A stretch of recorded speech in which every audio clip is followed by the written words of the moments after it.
শায়েখে চরমোনাই জনাব মুফতি ফয়জুল করিমের নেতৃত্বে বাংলাদেশে আগামী রাজনীতিতে শীঘ্রই আপনি বড় অনেক ঘটনা দেখতে পাবেন। চরমোনাই দুই পীর, ফার্স্ট পীর অ্যান্ড সেকেন্ড পীর, প্রধান পীর জনাব মুফতি সৈয়দ রেজাউল করিম এবং সেকেন্ড পীর শায়েখে চরমোনাই জনাব মুফতি ফয়জুল করিম, এই দুইজনকে আমাদের লাগবে। এই দুজন আমাদের নেতা। আমরা বিশ্ববিদ্যালয় কলেজ পড়ুয়া জেনারেল শিক্ষিত লোকজন তাদেরকে নেতা মানি, তাদের ইমামতিতে নামাজ পড়বো, রাজনীতিতেও তাদের ইমামতি মেনে নিব, নইলে আপনি বাংলাদেশকে রক্ষা করতে পারবেন না। এই বাংলাদেশে নানান খেলা চলছে। এত রক্তের বিনিময়ে বাংলাদেশটা দ্বিতীয়বার স্বাধীন হলো। 1 বছর যেতে না যেতেই ইউনূসের মতো ভালো লোককে এরা ধৈর্য বানিয়ে দিয়েছে, ইউনূসকে 111 বানিয়ে দিয়েছে। ইউনূস এখন কিভাবে পালাবে সেই রাস্তা খুঁজছে। এখন পালানোর রাস্তা হিসেবে নির্বাচনকে বেছে নিয়েছে, যে বাবা একটা কারচুপি নির্বাচন, পাতানো নির্বাচন দিয়ে আমাকে যেতে দাও।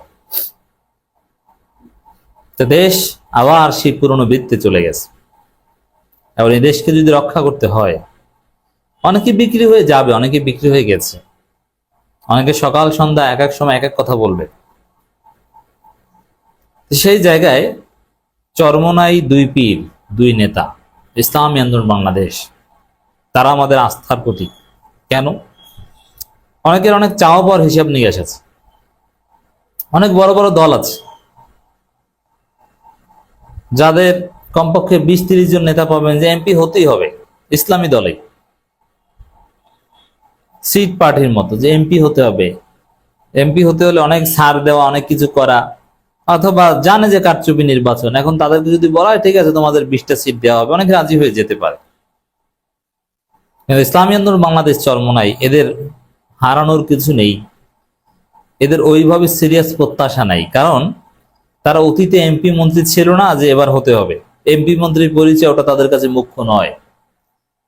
যারা অতীতে একবার এমপি ছিল তাদের খায়েশটা বেশি, যে এবার এমপি না হতে পারলে কেমন হয়।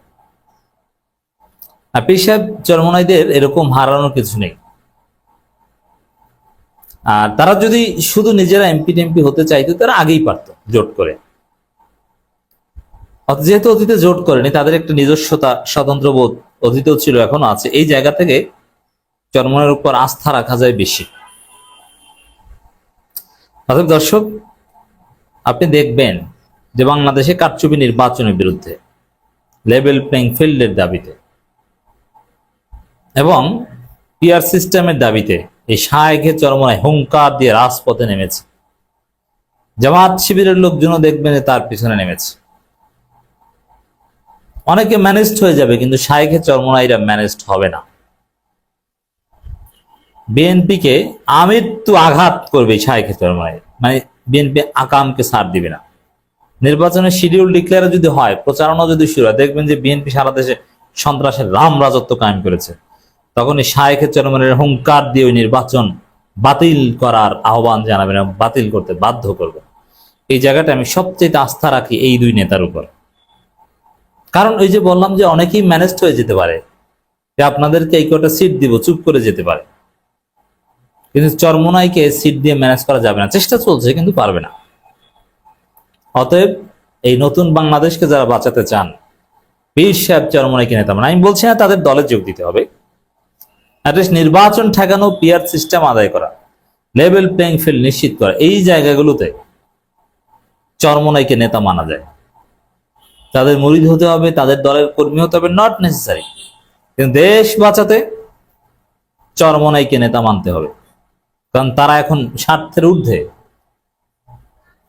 এই জায়গাটায় তারা সেফ, যে হিসাব নিকাশ বা ভাগ বাটোয়ারা, ভাগাভাগির প্রস্তাবে তারা রাজি হয়নি বা হবে না। তাদের কাছে অতীতে অনেক বস্তা বস্তা টাকা নিয়ে অনেকে এসেছে, যে জোটে আমাদের জাস্ট পাঠান, আপনি নিশ্চিত এমপি। কিন্তু কোনো কিছুতে তারা কখনো সায় দেয়নি। দিলে এটা নিশ্চিত তারা বড় দল, ছোট ছোট বাচ্চা বাচ্চা দলের 3-4 জন এমপি হতে পারে। তরিকত ফেডারেশন, মাইজ ভান্ডারি, এদেরকে কত পাওয়ারফুল বানিয়েছে আওয়ামী লীগ। তো চরমোনাই এর মতো এত বড় জনপ্রিয়, বাংলাদেশের বা পৃথিবীর সবচেয়ে জনপ্রিয়, তারা চাইলে শুধু এমপি মন্ত্রী হতে পারত, আওয়ামী লীগের কাছ থেকে হতে পারতো, বিএনপিটা বাদ দিলাম। কিন্তু তারা হয়নি। এর মানে এগুলো তাদের কাছে মুখ্য নয়, এটা প্রমাণিত। দর্শক, চাঁদা তুললে পুরস্কার, ধরা পড়লে বহিষ্কার, ভাইরাল হলে গ্রেপ্তার, বিএনপির বিরুদ্ধে শায়েখে চরমোনাই নিয়মিত বলে যাচ্ছে। এটি হচ্ছে দেশ ও জাতির সাথে সবচেয়ে তাৎপর্যপূর্ণ নির্বাচন। বাংলাদেশটা চাঁদাবাজের স্বর্গরাজ্যে পরিণত করেছে। চান্দা ছাড়া কোনো কথা নাই। এতদিন তো মিডিয়া চান্দাবাজের বিরুদ্ধে লিখতো, এখন কি হয় জানেন? এখন আমার দেশ পত্রিকাও চান্দাবাজের বিরুদ্ধে লিখতে পারে না। বিএনপি ইউনূস সরকার এখন দেশটাকে এই অবস্থায় এনেছে। চান্দাবাজের বিরুদ্ধে কিচ্ছু করা যায় না। পুলিশ সব ম্যানেজ করে ফেলেছে। পুলিশের কাছে জিজ্ঞেস করলে চাঁদাবাজি করে, যদি বলে কেউ মেরে যদি পিটিয়ে আপনাকে রক্তাক্ত করে চান্দা না দেওয়ার কারণে, তারপরে সাংবাদিকরা পুলিশের কাছে জিজ্ঞেস করলে বলবে আরে না, ওটা রাজনৈতিক কিছু না। মানে এখন একটা নতুন থিওরি এনেছে, চান্দাবাজি করবে, তারপরে যেহেতু মিডিয়া, প্রশাসন, সরকার সব বিএনপি ম্যানেজ করে ফেলেছে, বলবে যে না চান্দাবাজি হয়েছে ঠিক আছে, ওটা আমাদের সাথে, বা ওটা রাজনৈতিক কিছু, ওটা নন পলিটিক্যাল অপরাধ। চট্টগ্রামে ইবনে সিনার ভিতরে ঢুকে এক ডাক্তারকে কুপিয়েছে চান্দা না দেওয়ার অভিযোগে। সেই ডাক্তার ফেসবুকে লাইভ করেছে। কোনো মিডিয়া এটা নিয়ে গুরুত্বপূর্ণ রিপোর্ট করেন। আর পুলিশ বলে ওটা চান্দাবাজির বিষয় না, ওটা এমনিতে ধাক্কাধাক্কি একটা বিষয়। চিন্তা করেছেন কিভাবে সব দলীয়করণ করে ফেলেছে? এই জায়গাটায় শায়েখে চরমোনাইদের বক্তব্যে আমাদের ভরসা, যেখানে মিডিয়া, পুলিশ সব ম্যানেজ, চান্দাবাজিকে তারা ধামাচাপা দিচ্ছে, সেখানে শায়েখে চরমোনাইরা এই চান্দাবাজির বিরুদ্ধে সোচ্চার থেকে থেকে মুক্তি দিতে পারবেন। মিডিয়ার উপর আমাদের আর আস্থা নেই, পুলিশের উপর আর আস্থা নেই, ইউনূস সরকারের উপর আর আস্থা নেই, আস্থা আছে চরমোনাইয়ের উপর। চান্দাবাজদের বিরুদ্ধে আমৃত্যু কথা বলে যাবে তারা। আপনারা দেখেছেন সার্জিস আলমের বিরুদ্ধে মামলা করেছে, 10 কোটি টাকার মানহানি মামলা। শায়েখে চরমোনাই হুঙ্কার দিয়ে সার্জিস আলমের পক্ষে দাঁড়িয়েছেন। শায়েখে চরমোনাই বলেছেন আজকে সার্জিসের বিরুদ্ধে মামলা করেন আপনারা তো কিচ্ছু করতে পারেননি 15 বছর। এই সার্জিসদের কারণেই আপনারা আজকে স্বাধীনভাবে রাজনীতি করতে পারছেন। তারেক রহমান দেশে আসার স্বপ্ন দেখতে পারছে। এই সার্জিসদের কারণে খালেদা জিয়া বিদেশে নিয়ে চিকিৎসা করাতে যেতে পেরেছে। হাজার হাজার নেতাকর্মীরা মামলা থেকে মুক্তি পেয়েছে, জেল থেকে মুক্তি পেয়েছে। আজকে সেই সার্জিসদের বিরুদ্ধে মামলা করেন আপনারা। সত্য কথা বলেছে সেজন্য। কি অকৃতজ্ঞের দল।